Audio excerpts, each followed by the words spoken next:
आज हम देखेंगे क्लास 6 की वर्कशीट नंबर 33 और विषय है गणित। ठीक है, आज का टॉपिक है हमारा बहुभुज। बहुभुज एक बंद आकृति है जो 3 और 3 से अधिक रेखाखंड से बनी होती है। ठीक है, तो ये क्या है, एक मतलब क्लोज्ड फिगर है, जो बंद आकृति होती है जो 3 से 3 या फिर 3 से ज़्यादा रेखाखंड से बनी होती है। तो इसमें हमारे पास क्या पता चला कि 2 रेखाखंडों वाली कोई भी बहुभुज नहीं होती। यहाँ पर बोला हुआ है आगे कि एक वर्त हो गया, मतलब एक सर्कल हो गया, या फिर कोई भी आकृति जिसमें वर्क बना होगा। ठीक है, तो कर्व सा, हल्का सा कर्व भी बना होगा तो उसे हम बहुभुज नहीं कहेंगे। अब उदाहरण के लिए हमें ये सारा दे रखा है, लेकिन मैं आपको पहले रेखाखंड समझा देती हूँ कि रेखाखंड होता क्या है। तो रेखाखंड होता है कि एक स्थान से दूसरे स्थान पर जाने के लिए जो सबसे कम डिस्टेंस लगता है हमें, उसे हम क्या बोलते हैं, रेखाखंड कहते हैं। ठीक है, अब आते हैं नेक्स्ट वाले पे कि इसके उदाहरण है क्या। जैसे कि पहले आता है त्रिभुज। त्रिभुज के भी उसके नीचे उसके पार्ट्स हैं, जैसे त्रिभुज की भी क्लासिफिकेशन करी गई है। पहला त्रिभुज का क्लासिफिकेशन है कि समबाहु वाला है। समबाहु का मतलब होता है कि साइड इक्वल है। अगर एक 5 की है तो दूसरी भी 5 सेंटीमीटर होगी और तीसरी भी 5 सेंटीमीटर होगी। दूसरा है उसका क्लासिफिकेशन समबाहु। उसमें क्या होता है कि अगर कोई भी दो जो लाइन है ट्रायंगल की वो इक्वल होंगी और तीसरी वाली अनइक्वल होगी। उसके बाद तीसरा क्लासिफिकेशन है विषम बाहु। उसमें क्या होता है कि तीनों साइड क्या होती हैं, अनइक्वल होती हैं। अगर एक 5 है तो दूसरी 3 होगी, या फिर 4 होगी, या फिर तीसरी भी 5 या 6 होंगी। ऐसे इक्वल नहीं होंगी, अलग अलग सेंटीमीटर की क्या होंगी, इनकी भुजाएं होंगी। ठीक है, तो त्रिभुज में हमने क्या समझा, पहला आता है उसमें समबाहु जिसमें तीनों साइड इक्वल होते हैं, तीनों भुजाएं इक्वल होती हैं। तीसरा आता है हमारा समविबाहु जिसमें 2 साइड इक्वल होती है, तीसरी साइड अनइक्वल होती है। तो तीसरा आता है हमारे पास विषम बाहु जिसमें तीनों भुजाएं क्या होती हैं, अलग अलग सेंटीमीटर की होती हैं। उसके बाद आता है चतुर्भुज। चतुर्भुज की 2 क्लासिफिकेशन करी गई है, समांतर चतुर्भुज और समलंब। समांतर चतुर्भुज में पहला क्लासिफिकेशन है वर्ग। वर्ग की चारों साइड इक्वल होती हैं और चारों एंगल 90 डिग्री के होते हैं। आयत की बात करी जाए तो आयत में अपोजिट साइड, मतलब आमने सामने वाली साइड्स इक्वल होती हैं। ये साइड तो ये दोनों साइड एक दूसरे के इक्वल। ठीक है, और चारों एंगल 90 डिग्री के होते हैं। अब आयत सम चतुर्भुज में तो चारों साइड इसकी इक्वल होती हैं। ठीक है, अब समलंब की बात करी जाए तो ये समकोण है, समलंब कोण, जिसमें हमारी चारों के चारों साइड क्या होती हैं, इक्वल होती हैं, चारों के चारों एंगल इक्वल होते हैं यहाँ पर।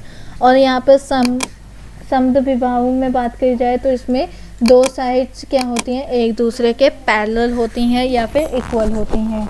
अब अन्य में बात करी जाए में आता है पंचभुज, पष्टभुज, अष्टभुज। अभी ये पंचभुज में आपको ये पंच दिखाई दे रहा है, मीन्स 5। तो यहाँ पर क्या है कि 5 साइड्स वाला पंचभुज, 5 भुजाओं वाला पंचभुज, 6 भुजाओं वाला पष्टभुज, 8 भुजाओं वाला अष्टभुज, 10 भुजाओं वाला दष्टभुज। ठीक है, तो ये होता है इसका अन्य में। ठीक है, उसके बाद देखो अगला वाला, तो अगले वाले में हम आगे बढ़ते हैं। अन्य में आता है, अब उदाहरण देख लेते हैं हम कि क्या है इसके उदाहरण, और भी अच्छे तरीके से जो वास्तविक जीवन में हम देखते हैं। जैसे कि जो सड़क सुरक्षा के संकेत होते हैं स्टॉप में, यहाँ पर देखो आप, ये क्या दिख रहा है, अन्य में जो हमने देखा था वो अष्टभुज वाला, ये अष्टभुज है। ये क्या है, ये त्रिभुज है। ये क्या है हमारा, और ये भी हमारा क्या है, ये हमारा समचतुर्भुज है। उसके बाद ये देखोगे तो ये स्क्वायर है हमारा, मीन्स वर्ग। और ये क्या है, ये आयत है। ठीक है, ब्लैक बोर्ड। अब जो भुजाएं नहीं है, जैसे आइसक्रीम का कोन, ये हमारी कोई भुजा नहीं है। ये सारी कोई भी हमने ऊपर पड़ी भी सर्कल हो या फिर कोई भी ऐसे एक कर्व दे दिया तो वो हम क्या नहीं कहेंगे, वो हमारा बहुभुज नहीं होगा। सम बहुभुज क्या होता है, यहाँ पर देखो सम लगा दिया। अब हमने ऊपर जितने भी सम वाले पढ़े उसमें हमने क्या बोला, उनकी सारी साइड्स और सारे एंगल इक्वल हैं। तो यहाँ पर भी यही है कि समान भुजाओं वाला और समान कोणों वाला। इसकी सारी भुजाएं और सारे कोण सब क्या होंगे, बराबर होंगे। अगर भुजाएं 1 सेंटीमीटर की है तो सारी की सारी भुजाएं 1 सेंटीमीटर की ही होंगी। अगर कोण 90 डिग्री के हैं तो सारे के सारे कोण 90 डिग्री के ही होंगे, ठीक है। अब देखो इसमें 3 भाग हैं। पहला होती हैं भुजाएं, दूसरा होता है लंब, तीसरे होते हैं कोण। अब लंब क्या हो गए, लंब हमारे ये होते हैं, ये जो 2 लाइनों को आपस में मिलाते हैं, पॉइंट बना देते हैं उस जगह पे, उन्हें हम लंब कहते हैं।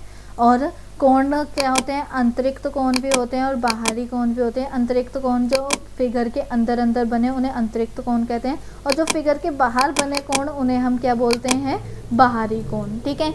उसके बाद यहाँ पर हमें कुछ एक टेबल में क्या बताया गया है कि समबाहु क्या होता है, जिसकी तीनों साइड से इक्वल हो, उसकी 3 बराबर भुजाएं होती हैं और 60 डिग्री के एंगल होते हैं, कोण बनाता है। वर्ग में चारों साइड इक्वल और चारों भुजाएं इक्वल, और क्या होता है, चारों कोण जो होते हैं वो 90 डिग्री के होते हैं। पंचभुज में अगर 5 जो भुजाएं होती हैं वो बराबर होती हैं, और क्या होता है 108 डिग्री के क्या बनाते हैं, वो कोण बनाता है हर एक एंगल।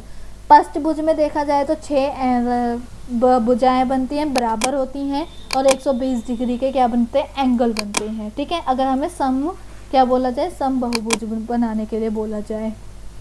अब जैसे नीचे हमें बोला है अभ्यास कार्य, तो ये आप खुद करोगे। फर्स्ट वाला मैं बता दूंगी आपको कैसे करना है। देखो जैसे कि हमें बोला है कि एक अष्टभुज बनाना है, उसके किसी 3 शीशों को हमें क्या करना है, लेकर मिलाकर उसका एक त्रिभुज बनाकर फिर बताना है कि वो किस प्रकार का त्रिभुज बना। एक सम त्रिभुज बना, हमने यहाँ पर देखा समबाहु बना, तीनों साइड इक्वल वाला, 2 साइड इक्वल वाला, या सब साइड इक्वल वाला बना, ठीक है। तो हम यहाँ पर कैसे बनाएंगे, पहले हमने एक क्या बनाया, अष्टभुज 6 भुजाओं वाला।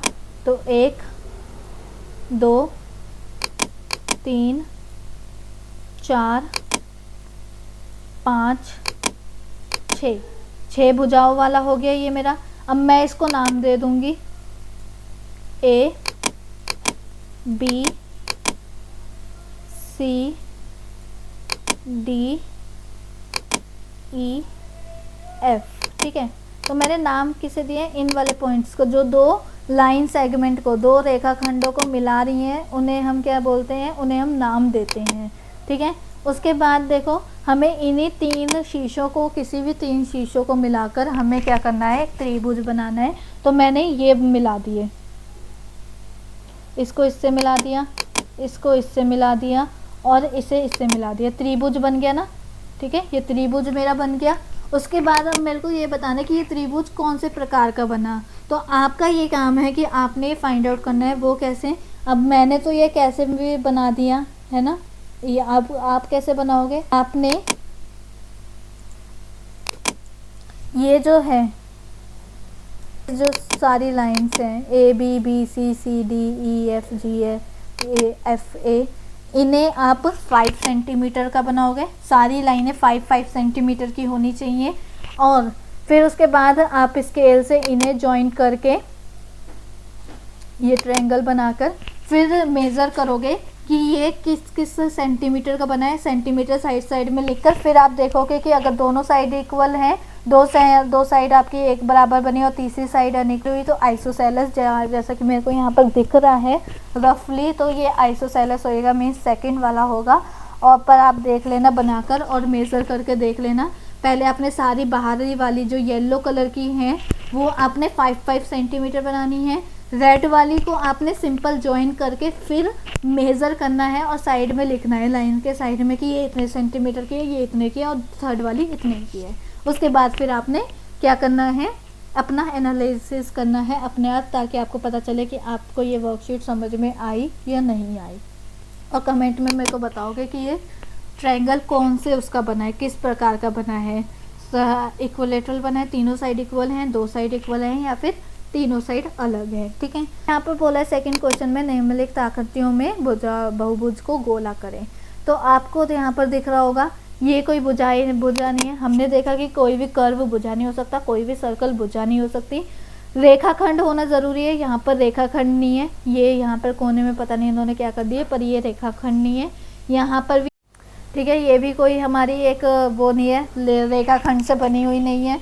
ये तो बिल्कुल भी रेखाखंड से बनी नहीं है, और ये भी रेखाखंड से नहीं बनी। यहाँ पर 2 रेखाखंड का यूज़ किया गया है, पर यहाँ पर आधा हाफ 1/4 सर्कल बनाया गया है, जिसका कोई हमने अभी ऊपर क्लासिफिकेशन में देखा ही नहीं कि इस टाइप का भी कोई क्या हो सकता है, बहुभुज हो सकता है।